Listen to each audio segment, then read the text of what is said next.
Now, depression is one of those tough health challenges that reaches people all over. And really, it's the number one prescribed medications are antidepressants right now in America. Staggering if you really think about it. But there's 4 ways to manage depression naturally that's out there that I want to get into. And pretty much across the board, most of the traditional medicine and even alternative side will agree to these. These are pretty much the basics, if you will. So again, people go through ups and downs. And I mean, again, determining what depression really is, there's a system to go through that. And your primary care physician can easily go through and detail that out to see if you really are just going through a tough time or if you might be facing a true side of clinical depression and might need medication or at least some of the natural methods to be able to get through it and bounce back. But 16 million adults is the statistic have had at least one major depressive episode in the past year.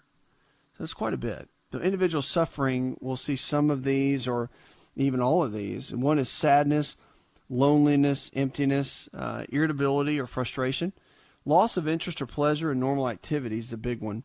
Now, sleep disturbances are big because you can have lower serotonin levels, and that low serotonin level can really be quite the challenge. And that's what, of course, the medications build up on are those levels. And the other is change in appetite or energy level, pretty common. Trouble with concentrating on task, losing focus, and thoughts of death or suicide. So if you start having those kind of thoughts, or even if you have a loved one that starts having these kind of thoughts, really get them help. I mean, at least get them to a family doctor, or a psychiatrist, someone, counselor, even somebody that can help them along the way. Now, a lot of the symptoms can be present typically or daily for 2 weeks and need to be consistent to be considered depression. And that's, of course, when you can look into some of the basic treatments. But here's some regular natural ways that are pretty widespread and well known for supporting and managing depression. Number one, dietary changes. This is what I think makes the biggest change personally. You change the nutrition in someone and you begin to change and transform their body all the way around, because we're only as healthy as the foods that we eat, digest, absorb, and assimilate. And so if we're getting the right kind of foods, we can build the right kind of chemistry in the body. If we don't, then we're going to build the wrong kind of chemistry. It's all about biochemistry. That's the key. So we know for a fact that foods that are high in refined sugars, simple carbohydrates like the bread, pasta, cereal, crackers, pastries, they cause a lot of spikes and drops in blood sugar levels. So this can lead to rapid mood changes, lower energy levels, and can worsen a lot of the depressive symptoms. B vitamins are another one. So they play a critical role in energy and mood. So the B6 is typically a cofactor, and it's the one you want to look at. There's different kinds. There's pyridoxine, and there's pyridoxal 5-phosphate. The pyridoxal 5-phosphate, P5P, is the one that links really strongly to the neurotransmitters like serotonin, dopamine, acetylcholine, and the like. So some foods that can really help with that. Sunflower seeds are fantastic. Bananas are great. Avocados are also a great source of vitamin B6. And again, you can also supplement, but your doctor can kind of guide you in that process. The other one is 5-HTP. So it's made from the amino acid tryptophan. So some studies have suggested that 5-HTP can be as effective as most antidepressant medications. So it still needs to be taken under the supervision of a physician. I'm a big, big fan of that. And you don't want to take 5-HTP if you're taking an SSRI, which is a pretty standard class of the antidepressants. Acupuncture, believe it or not, is the fourth one.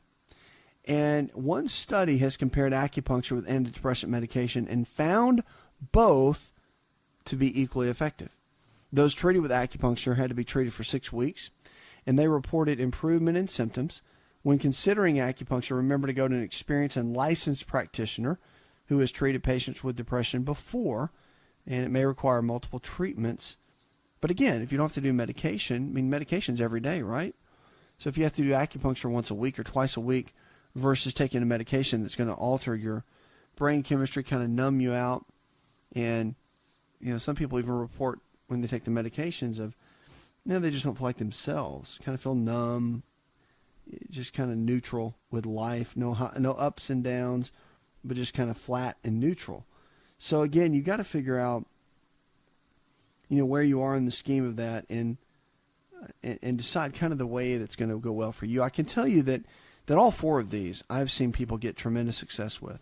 People that were on medications, people that had gone through some really tough times. And if you go through a serious loss, like if you hit a major tragedy in life, someone that's been married for 40 years and you lose a spouse, or maybe it's a job you've had for 30 years and now you're in your latter years and you lose that security of that job, people can go through some really tough stages, and sometimes the nutrition and the natural way is not enough.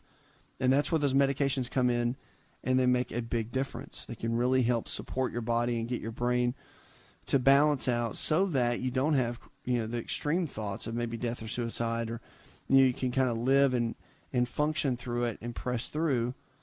But then don't ever forget the prayer factor. Don't ever forget that I believe personally, to get somebody that you can walk through it with, pastor, a counselor, someone. There's also, I just believe, a lot of healing through that process, and people can help you in that. Of course, I believe God can carry you through it all the way. So check those out, because really, between dietary changes, the B vitamins, that pyridoxal 5-phosphate, the 5-HTP, which helps produce serotonin in the brain, and the acupuncture, some great options when you're dealing with depression. 888-283-7272. Lines are open with questions about your health. Give us a call or go to the website. Of course, you're listening to the show. One of the big keys that we love to talk about here on the show, it's you. This show's all about you. It's about taking you to the next level with your health and your life. So one encouragement I want to give you for sure, it doesn't matter where you've been in your health. It doesn't matter if you've had blood sugar instabilities. It doesn't matter if you've had issues with diabetes or heart disease. Maybe you had a stent put in your heart or had a stroke or something to that level. Just know that today's a brand new day, that your choices today don't have to be the choices that you made yesterday. The body is amazing. The way it was designed is incredible, because our cells regenerate. The cells you have right now will regenerate, and the old ones die off, and you're constantly making new cells. That means that old liver cells and digestive tract cells and all the different pancreas cells, they're all fading off and new ones are forming. So what's amazing about that is that it doesn't matter about your past doesn't define you, but the choices you make now will determine the kind of health in the body that you're going to have years from now. So you can make a brand new choice today, make new habits, create new ways of taking care of yourself, and your latter years can be better than your current years if you make better choices. Coming up, we're going to jump in, grab more questions about your health. I see you waiting there, so hang tight. And also, we've got some social media we'll get into, and I've got some tips that you don't want to miss.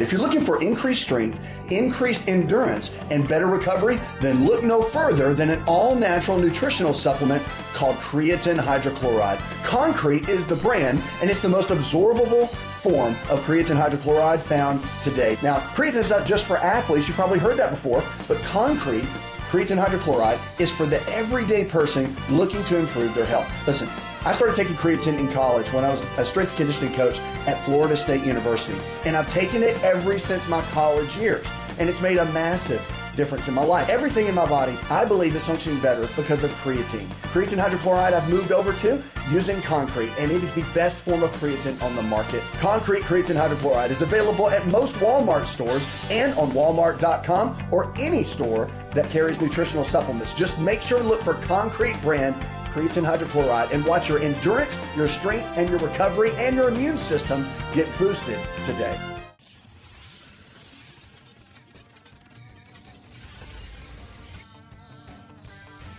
To find out more, connect with On Call Radio online at InShapeNetwork.com.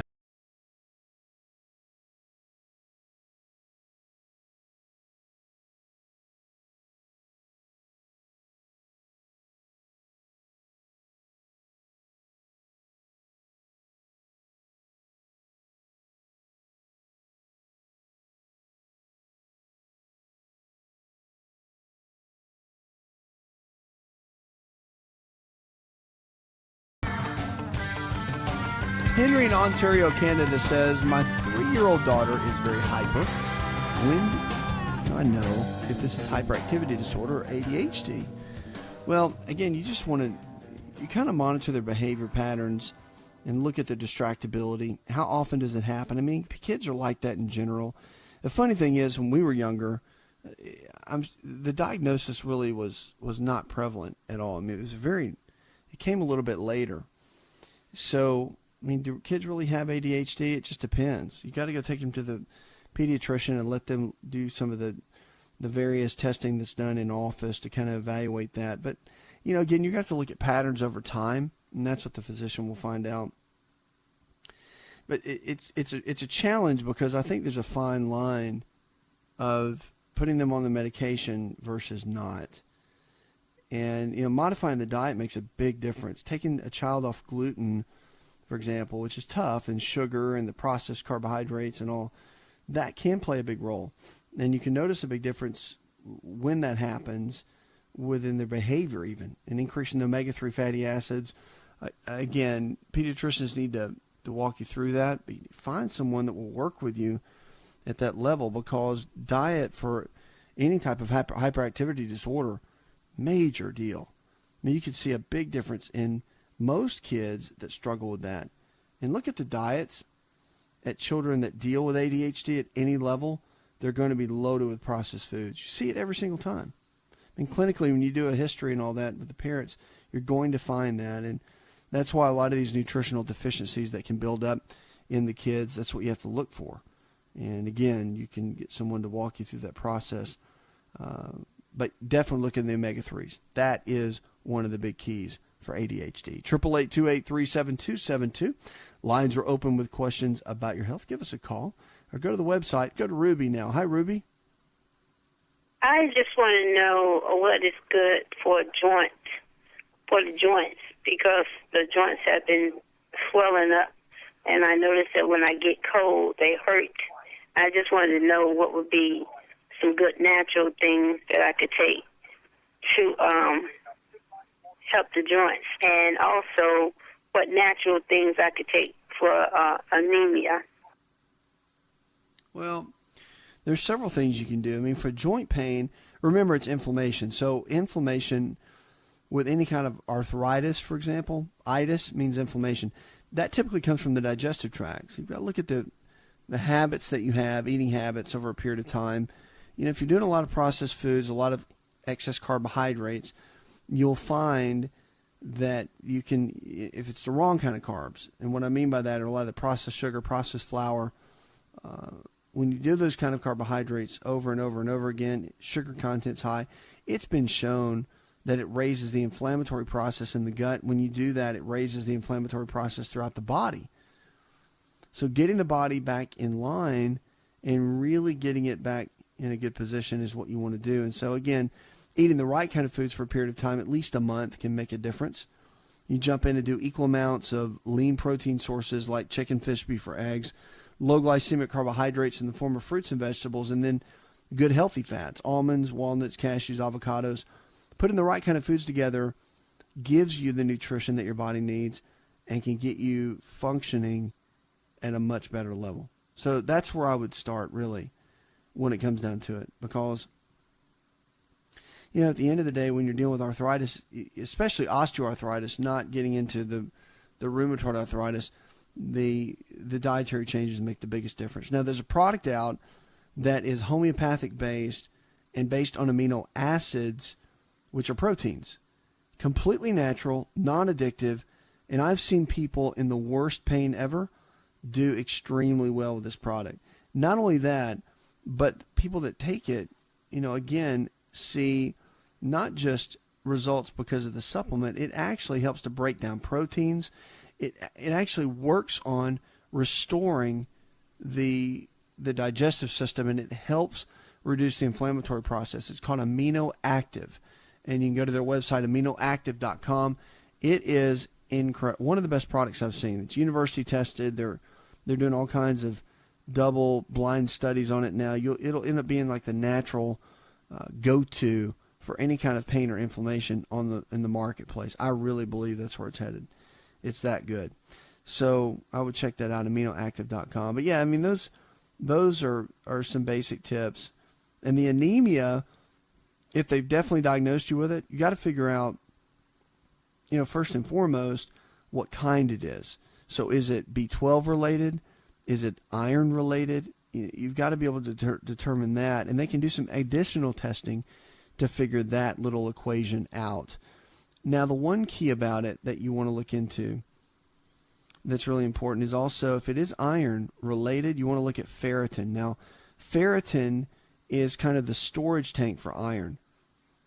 And with the ferritin, vitamin C will raise ferritin in a heartbeat. It is the catalyst that really allows the iron to be stored and utilized in the body. And you can get a little ferritin test, very simple. Your primary care doctor can check it out.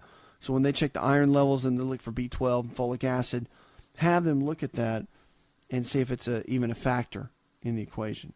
Because typically with anemia, it's kind of important. But regardless, a lot of good foods you can have to help with anemia. Now, depending on the level of it, if it's just very mild, you want to look at dark leafy greens hands down. They can help build both levels of iron and also B12. But then also look at red meat. And people freak out over red meat, but it's a great source. If it's grass-fed, hormone-free, bison, elk, those kind of meats, unbelievable. Very, very good for you. And a lot of other benefits in it as well. But they can be helpful. And a good old school remedy for any type of anemia is blackstrap molasses. That's old school right there, but it works very well. 2 to 3 tablespoons of blackstrap molasses can help tremendously when you're dealing with any type of anemia. Now, it's got a little bit of the sugar content in it, but, again, raising those levels up give you burst of energy and will help for the long term. Remember, keep in mind, this takes a while. It's not going to happen in 2 weeks. Hi, it's Asa. I'm giving you a copy of my best-selling book for free to help you in your health journey today. I'll pay for the book. All you do is just cover the small shipping and handling costs. Go to AsaRx.com and get your free book today.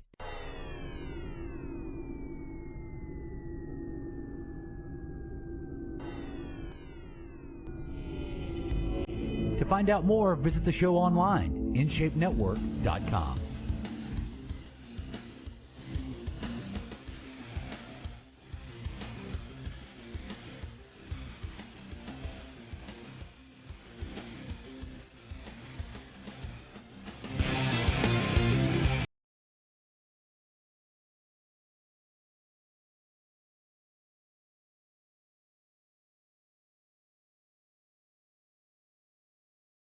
We're here to help, here to take you from where you are in your current state of health to where you need to be.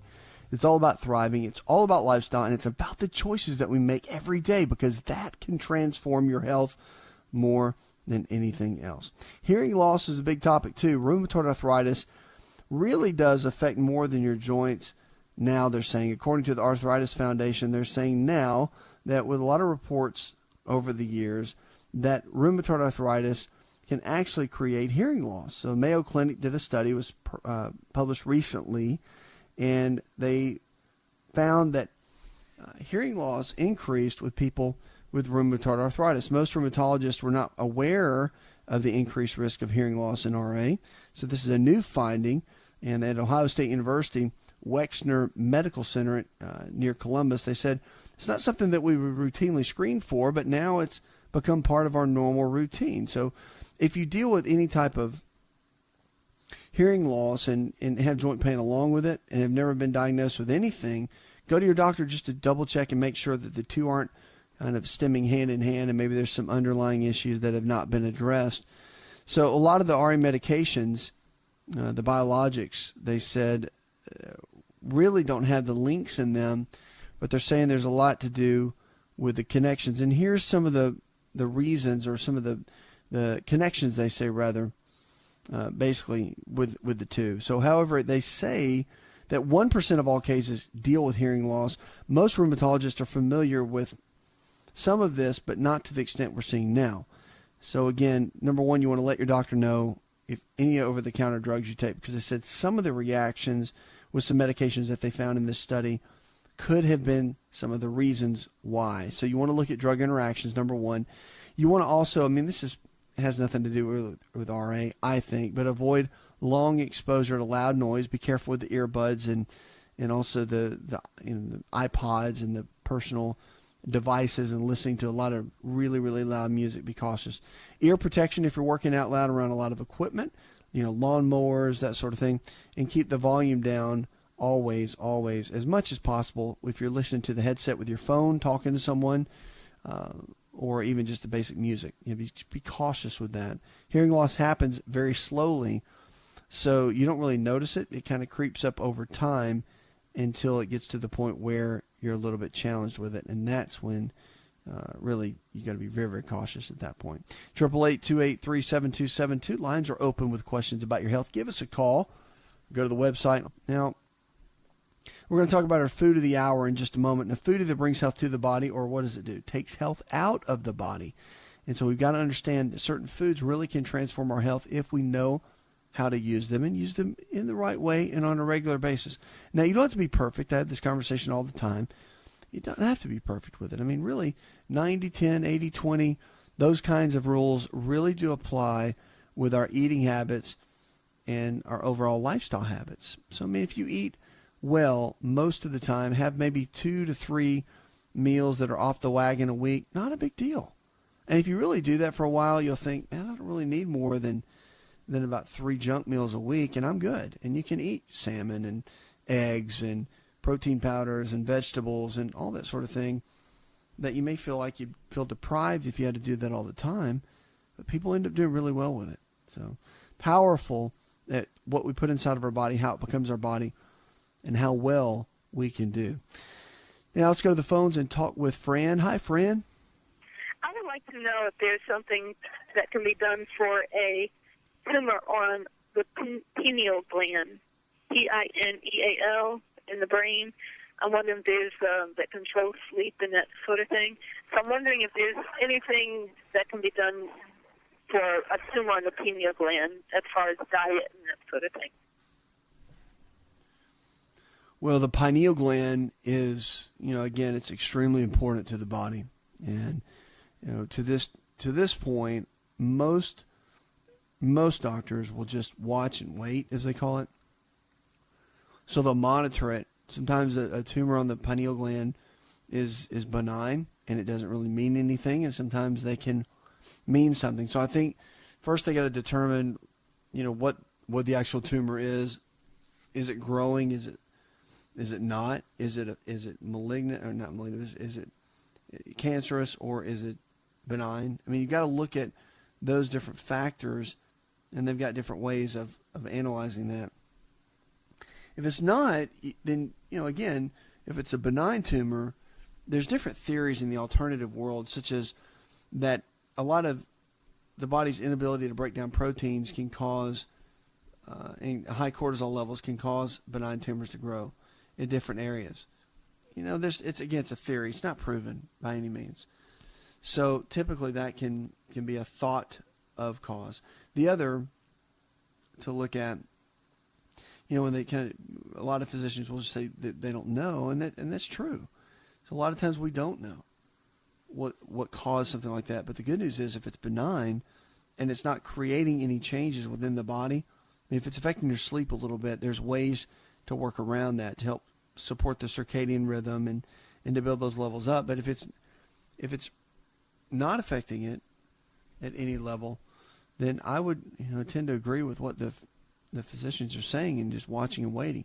The best way to do anything when there's something weird going on in the body and there's just not a lot of explanation is to begin to build up your habits. So your eating habits, getting everything pretty balanced out. I mean, equal amounts, lean protein sources, chicken, fish, beef, or eggs, low glycemic carbs, and then, like fruits and vegetables, and then your healthy fats, your almonds, your walnuts, your cashews, your avocados.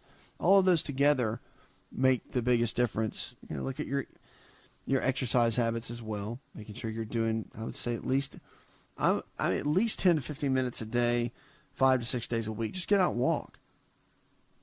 If your habits will follow, or prelude rather, what your goals are, you can make huge strides in your health, and you don't have to be stuck where you are. 888-283-7272. Lines are open with questions about your health. Give us a call or go to the website. Now, cantaloupe is our food of the hour. Powerful food that makes a big, big difference. A lot of nutrient diversity in this. Of course, it's loaded with the B vitamins, vitamin B1, B3, B6, and folate, as well as vitamin K and the magnesium and the fiber. So it ranks very, very high, even up there with raspberries and strawberries, which rank extremely high with high vitamin C content. Now, the cantaloupe contains more beta-carotene than alpha-ketogene, but because it contains both the carotenoids, it also contains both of their derivatives, including the lutein and the like. So it's got a lot of vitamin B, vitamin E as well. So with antioxidants that are high in it, you've got a lot of the polyphenols. And polyphenols are amazing. They do very, very well within the body. A lot of researchers understand the metabolic syndrome, which is, challenges within like the high blood fats, triglycerides, high blood sugar, high blood pressure, and too much body fat, which is a result of chronic underlying unwanted inflammation and oxidative stress throughout the body. So it's not surprising to see a decreased risk of metabolic syndrome in individuals with especially high intake of cantaloupe, just because of what it provides. Matter of fact, cantaloupe has been shown, there's a blood test called C-reactive protein, or CRP. There used to be, not used to be, we still use it. It's called SED rate, or the ESR, and the SED rate always was a good marker for inflammation. Still used in the basic blood panel, but the CRP came along, and it's kind of the new version.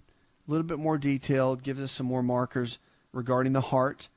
But the CRP, it overall looks at the body inflammation.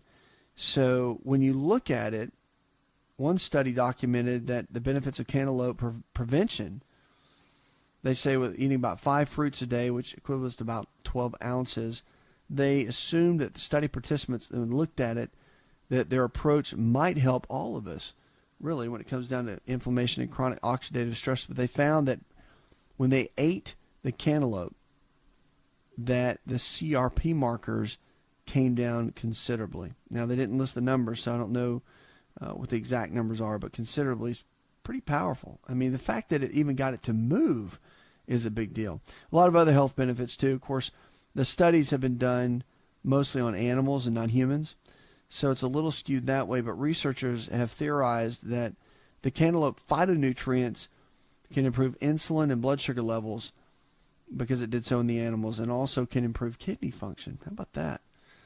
So cantaloupe, powerful superfood along the way that can bring health to you in a lot of ways. Jack in Dalton, Georgia, he says, can you give me some help on working with recurring cold sores? I tend to get them on my mouth, and I'm looking for some natural ways to support it. Well, again, the cold sores come from the herpes virus, simplex. And when you go under a lot of stress or your body's under a lot of tension, you can, a lot of these little herpes viruses tend to pop out, and they run their course for about 7 to 10 days, and then they tend to heal up. But, the medications, the antivirals, they work as a preventative. But from the natural side, a lot of people use L-lysine, which is an amino acid, cuts down on viral activity, and also ionic.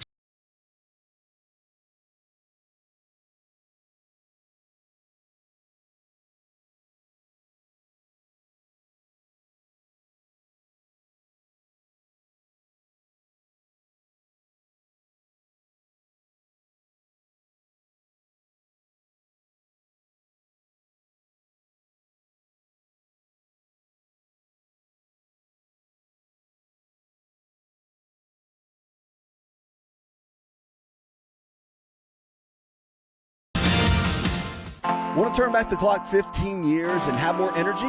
This is Dr. Asa telling you to just breathe with LiveO2. LiveO2 delivers the right amount of oxygen we need for optimal health. Go to liveO2.com. That's liveO2.com.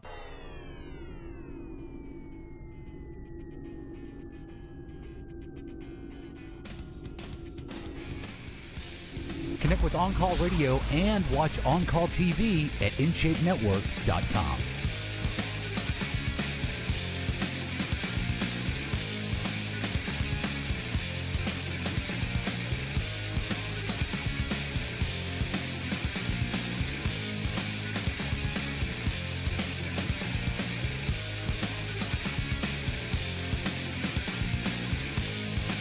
struggling with? Let's talk about it. Diabetes, heart disease, arthritis, fibromyalgia. It all comes down to the choices we make every single day.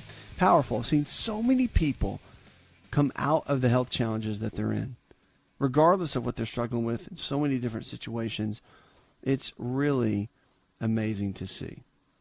So at the end of the day, when you're looking at ways to support the body, you start with nutrition first. Always. The foods you eat matter more than anything else. And then also look at your exercise patterns. If you're not exercising and you're trying to eat well, got to put the two together. They work hand in hand to build the kind of body you're looking for. Powerful. 888-283-7272. Lines are open. Give us a call. Go to the web. Go to the phones. Let's talk with Roger. Hi, Roger. I just had a quick question about superfruits. Superfruits. I was thinking about eating more of them, and I'd also heard that it was a kind of a marketing thing, and I wanted to know if you had a recommendation for the best superfruit to eat, and what they would actually do for the body to help the body out. Well, there's categories. I mean, we in the health world we talk about superfoods and superfruits.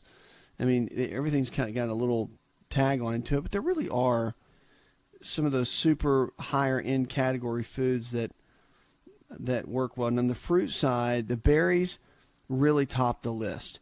And all the different berries, because of the deep, rich polyphenols that they have in them. The darker the color, the better. So many anti-cancer properties. I mean, study after study after study have been done. I mean, take blueberries, for example. They are powerful in what they can do in the body. I mean, literally, it just, you read the list of it, from diabetes to cancer to heart disease to Crohn's disease. I mean, the list goes on and on. They're so powerful. And then you got other superfoods, as they call them, different vegetables. I mean, you take things like kimchi, which is cabbage, and the way it's cultured. I mean, what it can do for the digestive tract. You look at certain foods, something basic like a sweet potato, and all the different benefits. That's why we always highlight certain foods, because really, if it's untouched and it's a fruit, vegetable, for the most part, it's omega-3 fatty acids. I mean, they are all superfoods at what they do, and they've all got deep properties that make a tremendous impact in your health. So you look at those, and it's incredible to see what they actually can do. So yeah, if you stick with, and again, all this list is in my book and it's also on the website. But if you stick with good basic whole foods, where man has not tampered with it, right? So an apple is better than an apple pastry. I mean, and really, I mean, it's, you think about it, and people think they eat those kind of things and they think, oh, well, it's got apples in it. It's got to be healthy. But really, if you eat foods in their original design, you're going to do very, very well. Oh, that's across the board, and can do, I mean, really, really well. I see so many people that restore their health just by better eating habits. It's incredible. So you could start there and really begin to win if you're looking at the preventative side. How you eat, they say, can possibly either affect back pain in a negative way or not. Now, back pain is something that pretty much, they say, about 90% to 95% of every person will experience some type of back pain at some point in their life. So when it comes to inflammation, and really this goes along with inflammation throughout the body, there's certain ways you can eat to lower the inflammatory process. So John Spallino, he's a physician at the Laser Spine Institute in Tampa, Florida, says inflammation will run rampant throughout the body, cause all kinds of issues and problems, including low back pain. So creating an anti-inflammatory diet to battle back pain becomes much more important. The best thing, though, is if you're prone to back pain, to follow some of these basic diet tips. Now, most importantly, a plant-based diet with flax and chia seeds is probably your best bet to avoid a lot of the inflammation. And then again, plenty of the omega-3 foods like salmon, mackerel, sardines, herring, black cod, tuna, and trout.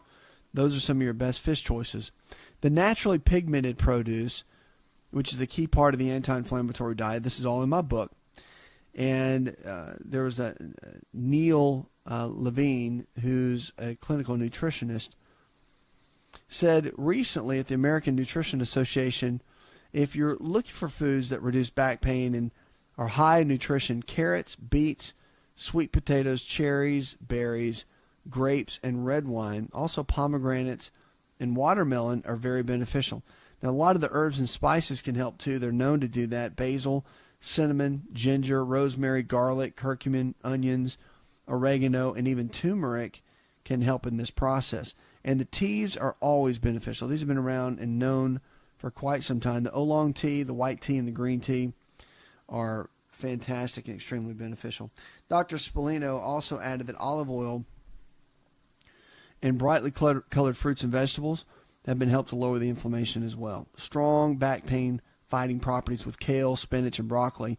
They top the list. Some other good food choices, though, in the anti-back pain diet: avocados, nuts, of course, almonds, walnuts, pecans, Brazil nuts, lean proteins, chicken, and turkey make a big, big difference. And even the beans and cocoa can help. So staying pain-free, they said a lot of these different foods can make a big difference. Watch for calcium, getting enough of it, but getting enough vitamin D can help as well. Puts another hour in the charts. I want to thank our producer, Jay Patrick, engineer John Garrison, and the rest of the team. Go to one person, something you learned on this show. Together, we can transform the health of our friends, our families, and our communities. You're listening to the show that helps you get well, stay well.